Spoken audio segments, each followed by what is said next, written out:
Hey everybody, it's Sam with Pro Wrestling Overtime. And yes, you guys saw the episode topic, and I'm thankful and proud of you for hitting the play button and listening to me talk about this because I really want to explain New Japan Pro Wrestling's G1 Climax to you in a way I wish someone would have explained it to me.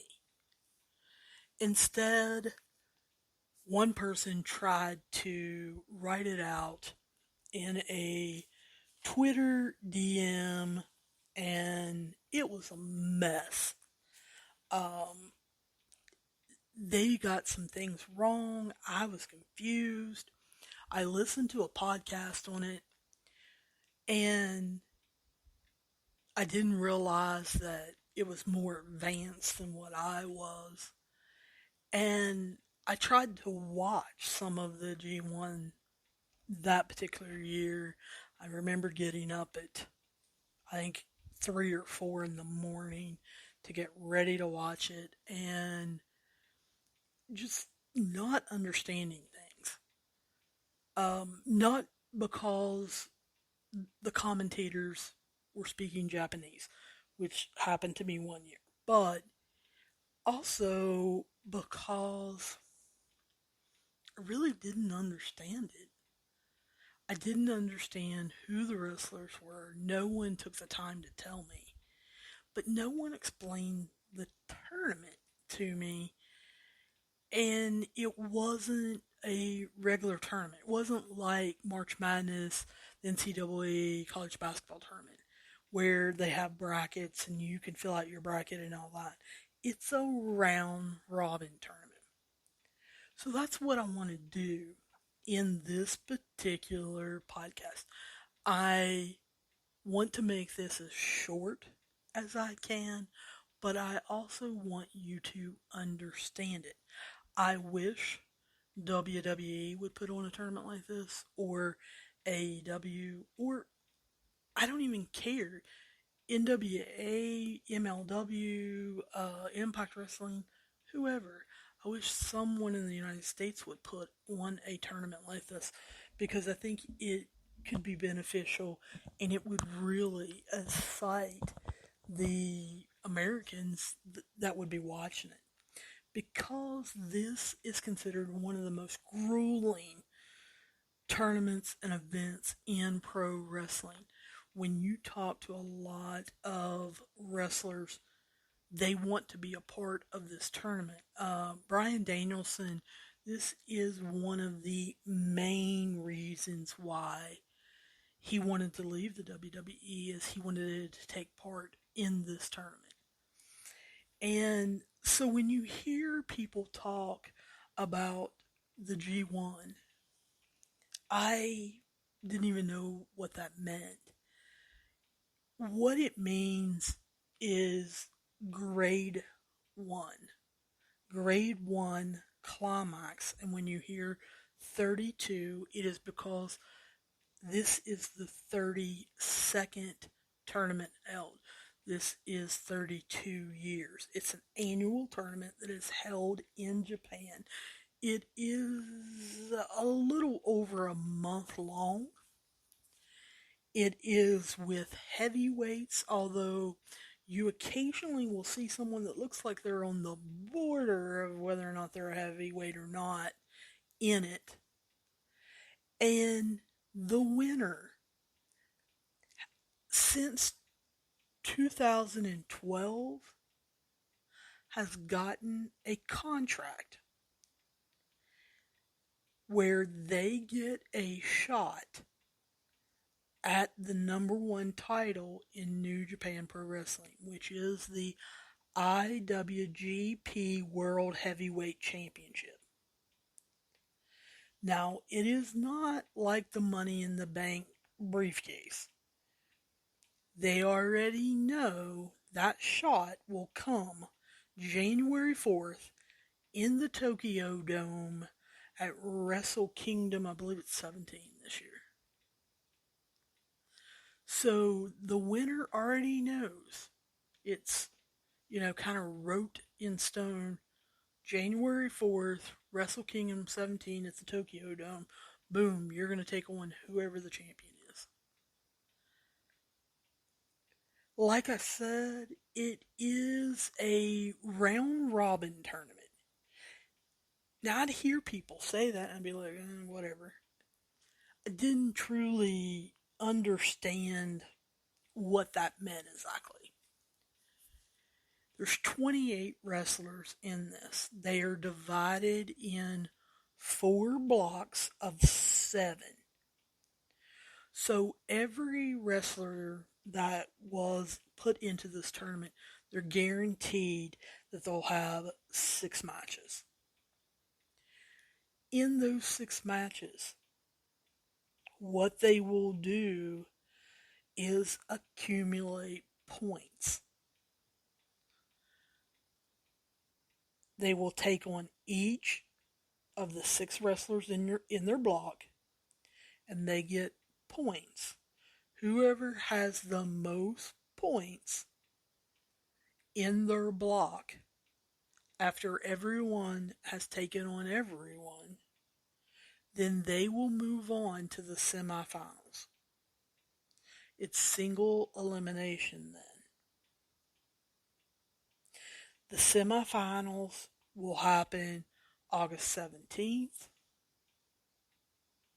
with A block taking on B block, C block taking on D block, and then the finals will happen August 18th.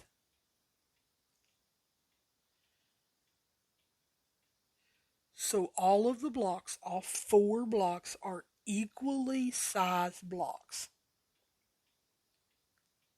Like I said, each wrestler wrestles each person in their block, and they are rewarded points based on the results.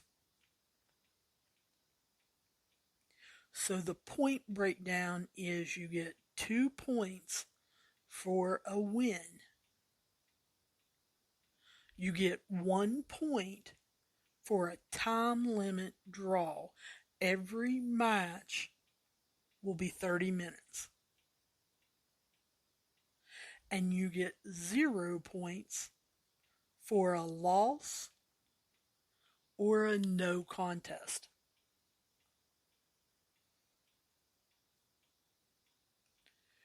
So after all of the block matches are completed, the winner of the block is whoever has the most points.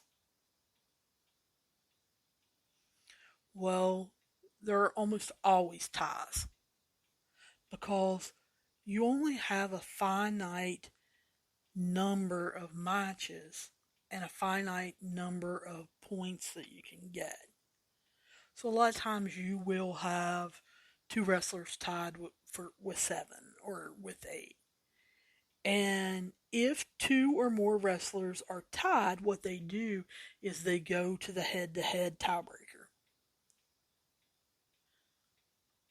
So if me and you are tied with 8 points apiece, they will go back to the match that we had in the block.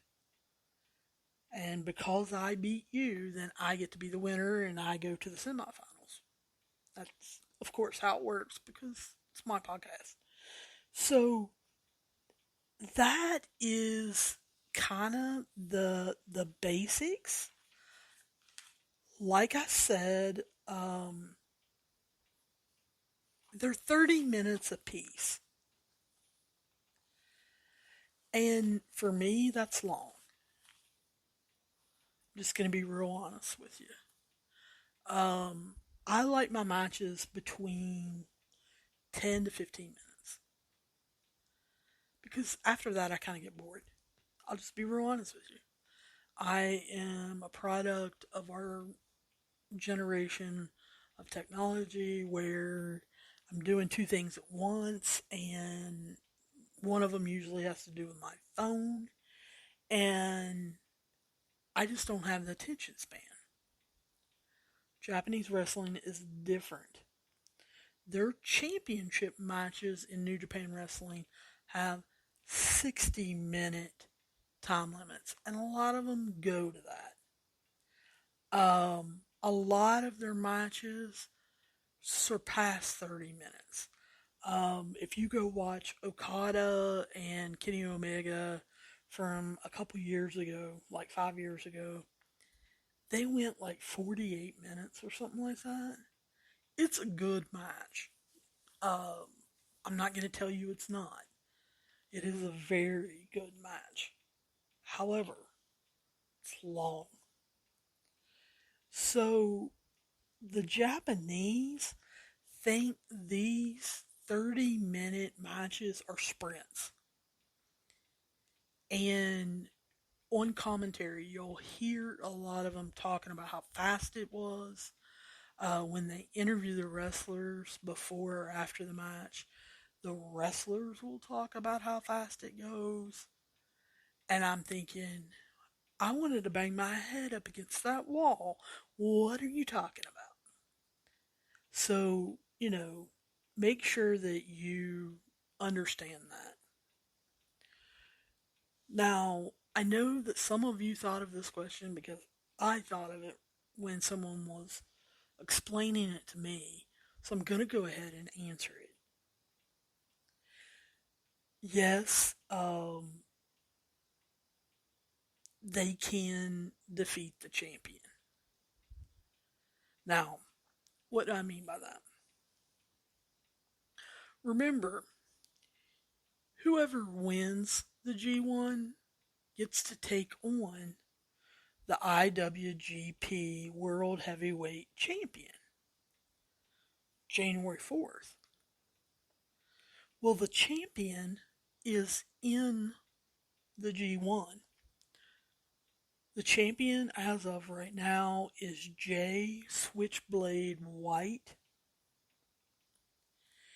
And he's been over here. If you've watched AEW, you have seen him on AEW Dynamite. If you ordered and watched AEW against New Japan Wrestling Forbidden Door pay-per-view, you saw Jay White there.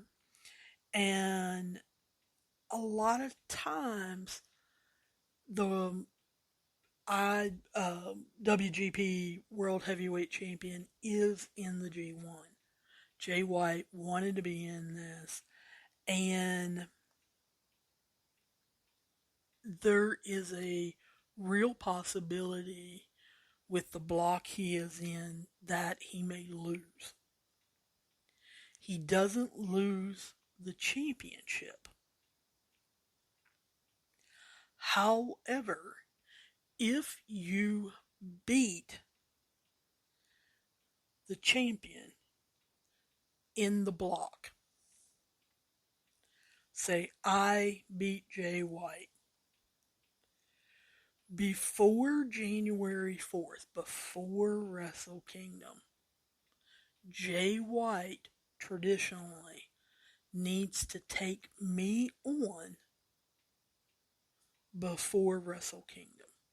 I get a shot at that.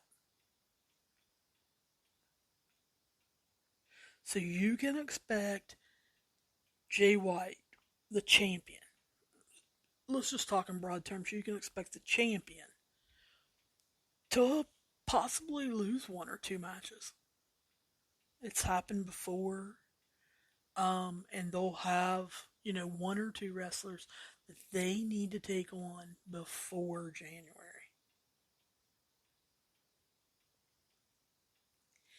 Then, so you have those matches set up. Because I think that's what's confusing to a lot of people because their head is spinning. They're not used to, say, WWE or AEW or NWA or anybody like that planning so far ahead. Because what you're going to see in the G1 is the storylines that have been going on for the last 6 months. You're going to see people who have been fighting or people who have had issues or maybe even tag team partners that have had some cracks in their foundation are put in the same blocks. And they're going to tell some of the endings of those stories. And that's what makes it also interesting. So they're going to plan out this whole entire tournament with storylines also.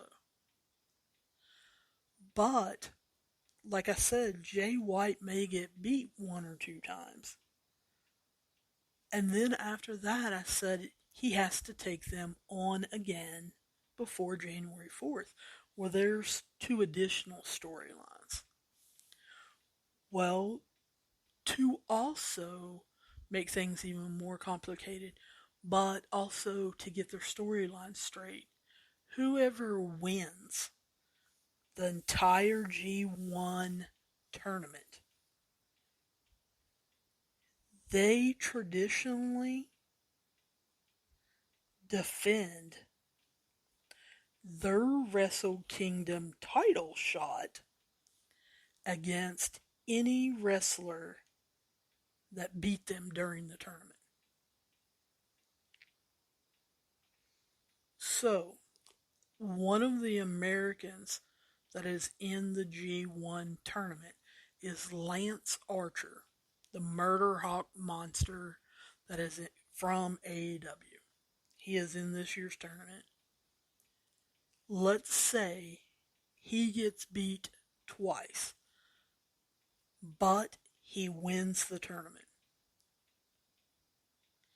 He has to face the two people who beat him, and if he loses to them again, they get his title shot opportunity on January 4th for the heavyweight championship. So not only does the champion, when they lose, now have to give them a title shot, the G1 winner, if they lose, may have to give up their title shot. So in 2020, the Wrestle Kingdom title shot actually changed hands. Kota Ibushi won the G1. However, Jay White defeated him in their block. So Kota Ibushi had to take him on before Wrestle Kingdom, and Jay White beat him. So now that I've piqued your interest, I know a lot of you are thinking, well, when does this start? Well, it starts on July 16th. They're going to hold 20 shows. And they're going to go until August 18th, which is the finals. So all of the shows between July 16th and August 15th are going to have 4 or 5 matches. They're going to be block matches. But on the undercard of that show, there are going to be what are called preview tags. And it's where you're going to get to see tag team matches that are going to pit wrestlers who will be competing in future single matches against each other. So what you're going to see is, if Jay White is going to be taking on Lance Archer next week, you may see them in a tag team match on separate teams And you'll see them trying to gain a physical advantage where Lance Archer is so much bigger than Jay White, or a psychological advantage where they're playing mind games. And that's also part of the storyline of the actual match. And it will start in these preview tags and then kind of continue on in their match. All of the G1 tournament, all 20 different shows, will be broadcast live in English. So you don't have to worry about it. All you have to do is go to NJPW World. It's all one word. NJPW WORLD.com.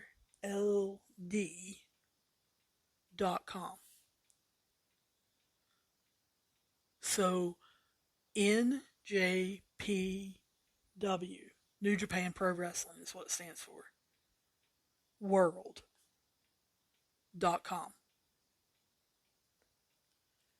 And for those of you who don't want to get up early to watch it live, because remember, Japan is ahead of us. Or excuse me, Japan is behind us. For those of you who don't want to get up early and watch it, they're going to make it available on demand. So after the show ends, you're going to have to wait. It's usually, I think, 15 minutes to half an hour. And then it'll be available on demand. And I know you're going to say, how much is this? You go to New Japan Pro Wrestling World.com, and I believe the subscription to it, I think right now, don't hold me to this because it depends on the dollar to the yen, but I think it's around $8.50, something like that. So, what I'm going to do is tell you who the 28 people are and what block they're in. I'm not going to go in to any statistics. I'm not going to go in to any storylines or anything like that. I'll be giving you podcast episodes about that you can listen to before you watch. They'll be very short and very sweet. But in Block A, you have 7 wrestlers. Lance Archer, who we've already talked about, who is in AEW. You've got Bad Luck Fale, who is a part of the Bullet Club. And you guys have heard of the Bullet Club through AJ Styles, Finn Balor. And on the AEW side, you've heard about it through the Young Bucks, Adam Cole, Kenny Omega. You've got Tori Yano, excuse me. He is kind of a comedy wrestler. He's got the most experience, and he's a member of Chaos. And if you follow AEW, you already know that Orange Cassidy and Chucky T is part of Chaos.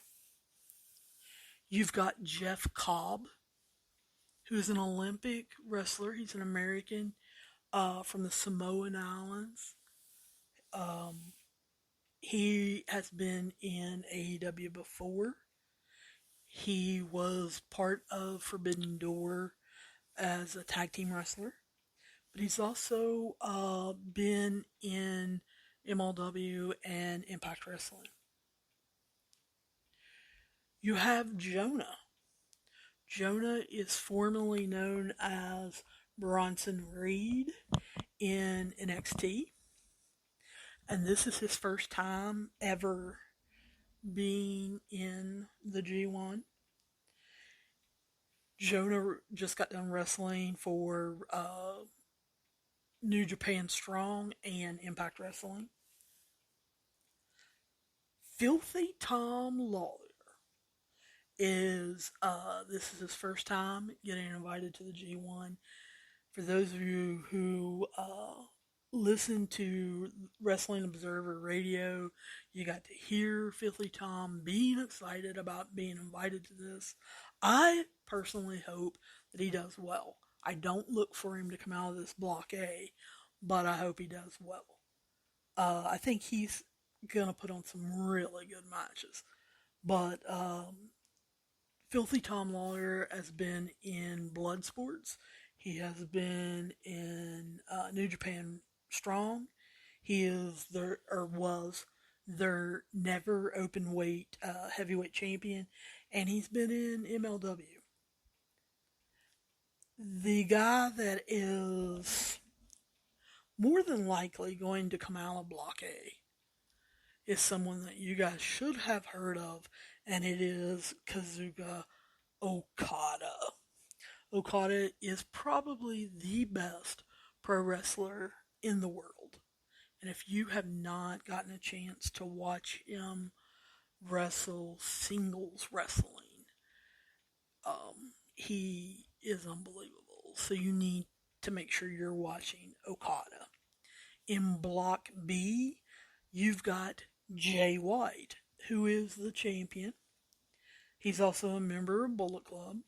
You have Tama Tonga, who Jay White just recently in the last 6 months threw out of Bullet Club. He, along with his brother Tongaloa, were in Impact Wrestling. You saw them wrestling the Good Brothers. You've got Tomohiro Ishii, who was in AEW. He is the little bulldog. I don't know any other way of putting it. He is short and does a lot of chops, and to me, he just looks like a bulldog. You've got Tashi. You've got Great Okan, who was, along with Jeff Cobb, came in as a tag team in AEW. You've got Chase Owens, member of the Bullet Club, and Sonata in Block B. In the C block, you have Naito or Naito. You have Zack Sabre Jr., who is one of the most technical wrestlers in the world, and I really wanted to see him go up against Bryan Danielson. I hope that he really, really looks good. I would love for him to be a dark horse and come out of this block. You have Kenta. You have Evil. Kenta, a lot of you guys know, came on to AEW, called out Jon Moxley, and they had a match. It was one of the first Japanese stars to come over and come into AEW. You have Goto. You have Aaron Hinar. I always pronounce his name wrong. I am sorry. I am going to mispronounce a lot of these names. If you guys want to tell me how to pronounce them and get me to remember it, that'd be great. But I am going to mispronounce some of them. And then we have Hiroshi Tanahashi in this particular block. In Block D, the final block, which I think is the big boys block. I think this block is probably the toughest. You have Will Ospreay, who is probably top 5 wrestler, very young guy from the UK. He's unbelievable. You got to see him come into AEW and be on Forbidden Door. You have El Phantasmo and all of the different aerial stuff that he does. He is unbelievable. You have Juice Robinson, who trained in NXT. They let him go. He is married and is the husband of Tony Storm. You have David Finlay. Um, David Finlay is Fit Finlay's son, who has started wrestling, and Juice Robinson and him tag team Finn Juice that wrestled in Impact Wrestling. You have Yujiro Takanashi. You have Yoshihashi and Shingo is also in this block. I think that is an unbelievable block that is going to have some really battles in it. So let me give you a for instance. On July 16th, the very first day of the tournament, you're going to get an undercard basically of different tag teams in Block A going against each other. The B block may have some tag teams, C block, on and on. But after those couple of matches are done, they're going to start the actual tournament. So on July 16th, and I'm watching July 16th no matter what, because I think this first night is unbelievable. You are going to get Okada versus Jeff Cobb, Sonata versus Jay White, Tanahashi versus Aaron Henare, Will Ospreay versus El Fantasma. You're going to see 4 out of the top 10 wrestlers in the world. You're going to see Okada, Jay White, Tanahashi, and Will Ospreay all in one night. And so that's what I'm talking about.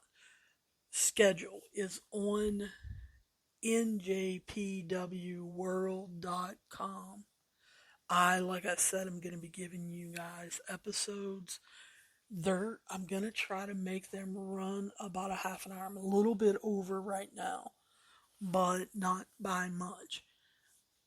I'm shooting for 20 to 30 minutes, with the first 10 to 15 minutes kind of giving you a recap of what happened the night before, and then 10 to 15 minutes of a preview of what the schedule will be the following night. So, guys, kind of look forward to that. I hope I piqued your interest.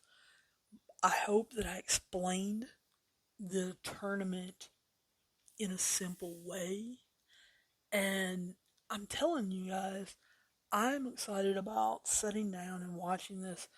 I am hoping to get to see every day of it. I'm not 100% sure yet. I've got plans that I agreed to before I knew what days this exactly was. So I'm trying to get out of some stuff. But hopefully I'll get to watch every single day live and be able to talk to you guys about it after it happens and give you guys kind of my thoughts on it. So that's what we're shooting for. You guys, if you have any questions, comments, problems, protests, anything like that, you know you can get me on Twitter, Pro Overtime. That's 2 O's, Pro Overtime. On Instagram, I am Pro Wrestling Overtime. On Facebook, I'm Pro Wrestling Overtime as a page. And you can write me at prowrestlingot@gmail.com. I'll put all this in the show notes so that you guys can get it there. Remember to watch the tournament yourself. It's in JPW World. That's two W's. NJPW World.com. And I look forward to talking to you guys soon. Hopefully, I'll see you down the road.